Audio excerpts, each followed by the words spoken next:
All right, 5.1 and 5.2, direct and partial variation. Example 1.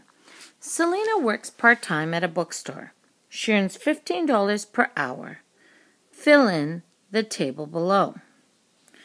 So here we have hours, the number of hours that Selena works, and how much she earns in dollars, so her earnings. So we have she earns $15 per hour, and she works part-time, so generally part-time hours are about up to 20 hours a week.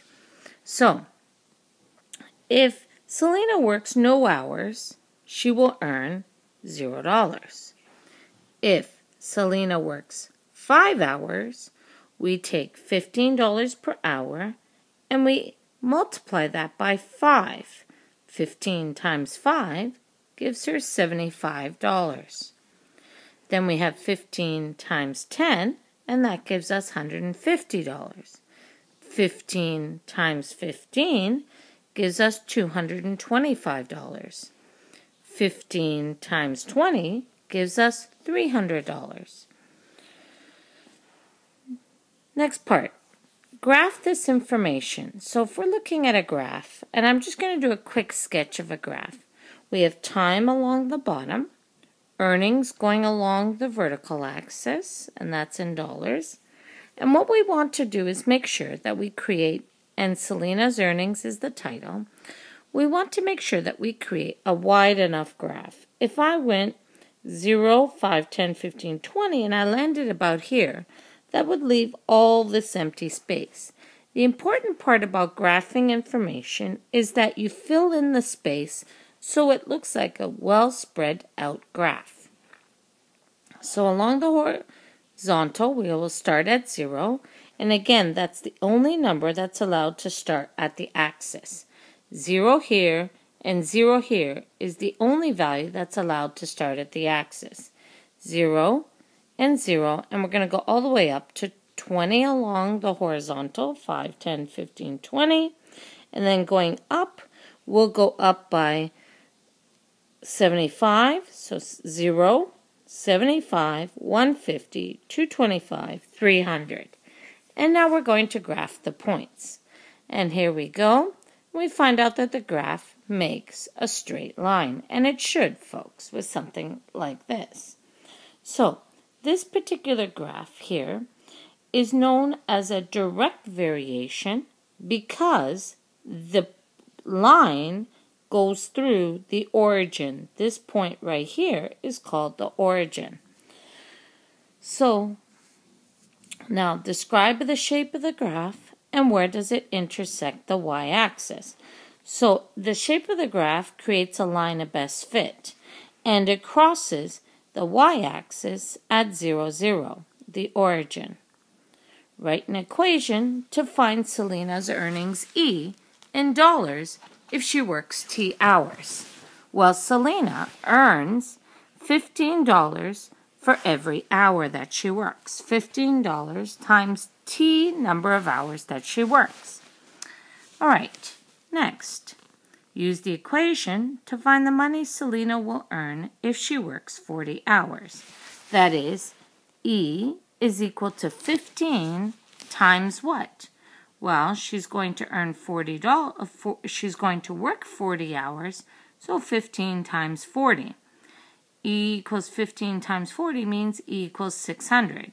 Selena will earn $600 if she works for 40 hours.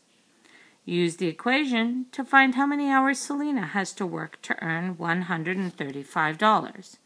For something like this, what we want to do is this is saying the E value is 135 and we need to find the T. So we set E for 135 equals 15T. Now what we want to do is solve for T. That is, we divide both sides by 15. And we get T is equal to 9. Therefore, Selena has to work 9 hours to earn $135. The example that we just did shows something called a direct variation. And that is because the relationship between Selena's earnings varies directly with the number of hours worked. Direct variation occurs when the dependent variable varies by the same factor as the independent variable. Okay? The direct variation is a relationship between two variables in which one variable is a constant multiple of the other. So in this case, we had Selena's equation E equals 15t. 15 is the constant of variation. That's the number that's being multiplied by the number of hours to determine her earnings. So there's a constant of variation of 15. The constant of variation is, for direct variation, the ratio of corresponding values of the variables, or the constant multiple by which one variable is multiplied by the other. Another important thing to note is what I mentioned earlier, is that direct variation always goes through the origin. It will always pass through the origin when you're looking at a graph of a line and determining if it's a direct variation. One more time, a direct variation line will always go through the origin. Let's look at another example. Tanila works at a fitness center. She is paid $150 per week plus $20 for each membership she sells. Fill in the table. So the number of memberships and the weekly earnings. So here we go. If Tanila sells 0 memberships, how much will she earn? Well, looking up here, it says Tanila works at a fitness center. She's paid $150 per week plus $20 for each membership she sells. So if she sells 0 memberships, she will still earn, that's right, $150. Next, if she sells 1 membership, how much is she going to make? Well, if she sells 1 membership, she'll make the $150 plus one $20 extra bit because she sold 1 membership. That's $170. If she sells 2 memberships, she'll make $190. 3 memberships, she'll make $210. 4 memberships, she'll make $230. So you should see a pattern in these numbers. And notice this last one, I jumped. All of these numbers go up by 1, so we did that. We went up 20 each time. But then this last one, we jumped from 5 and went to 10. Well, she paid $150 per week plus 20 times 10, and that gives us $250. So now what we're going to do is we're going to graph this function as well. So we're going to graph it, and we're graphing the number of memberships sold versus the weekly earnings. And when we graph this, we find out that at 0, we get 150, so we're graphing it up to 350, so going up by 50s, folks, going across by 1s, and we have a title, Tanila's Earnings. And basically, what we're doing is graphing this, just like we did in the previous example. We're graphing it, and we find out that at 0, it's 150, at 1, it's 170, 2, it's 190, 3, it's 210, 4, it's 250, and 5, it's 350.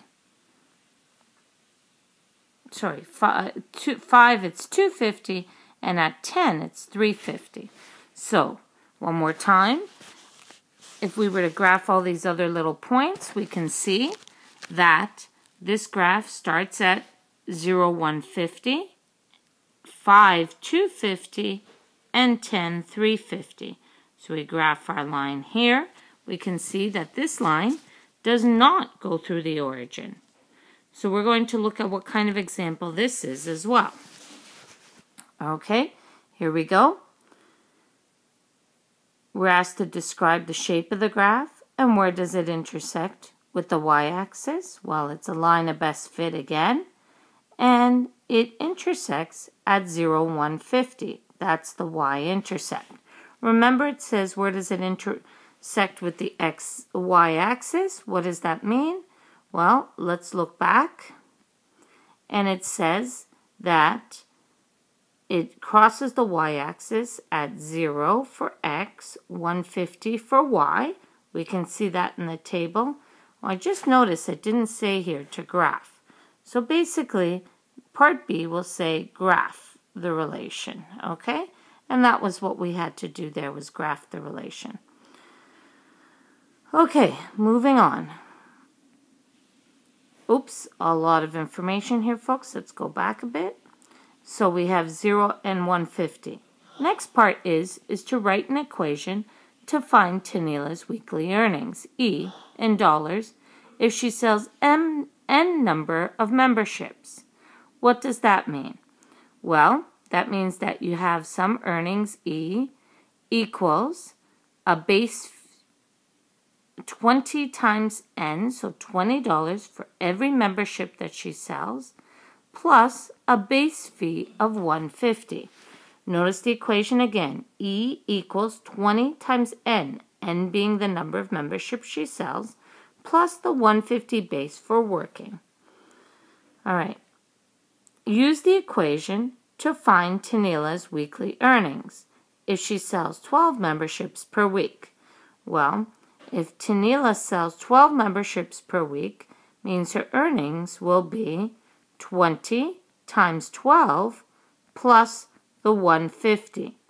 That means her earnings will be $390. That means we plug this in and we get $390. Therefore, Tanila will earn $390 if she sells 12 memberships.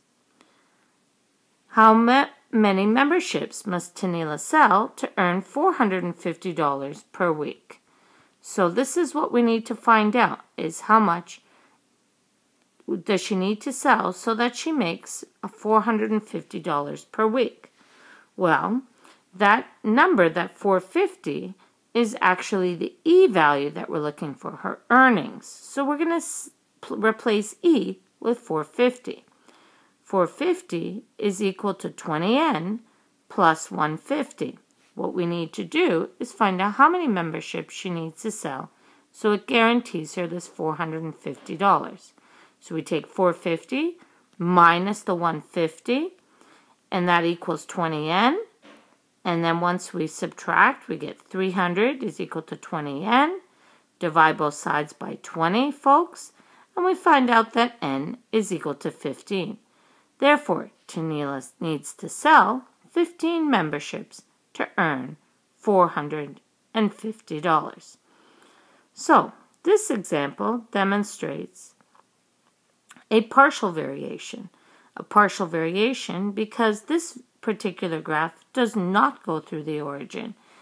Only one part, okay, varies directly. So in this case, one variable does not vary directly with the other. Tanila's earnings varies partially with the number of memberships sold.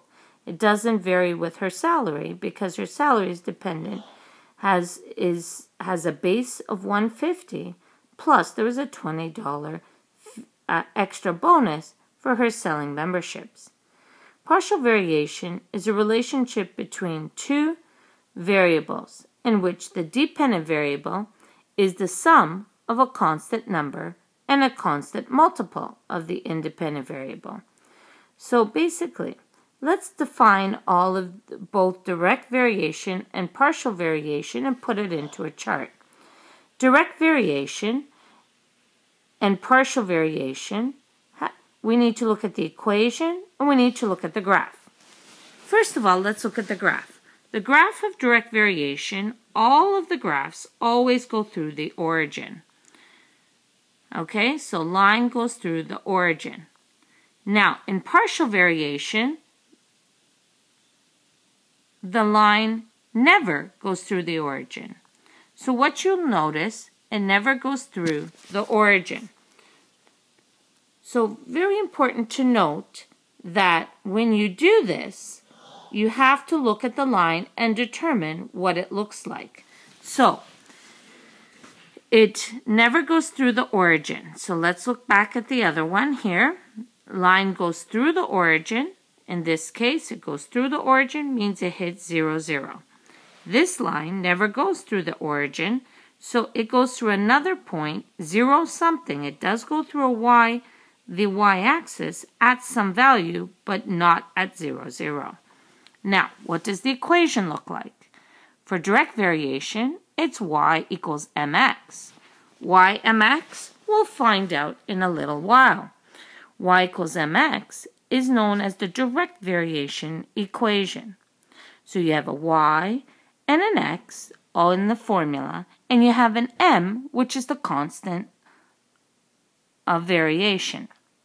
In partial variation, you have y equals mx. You will always have that, but you'll have something else. You'll have a plus b. We will look at these equations in this course, and we'll be able to link this to a line. All right, folks? Well, that's the end of the lesson. Have a numerical day.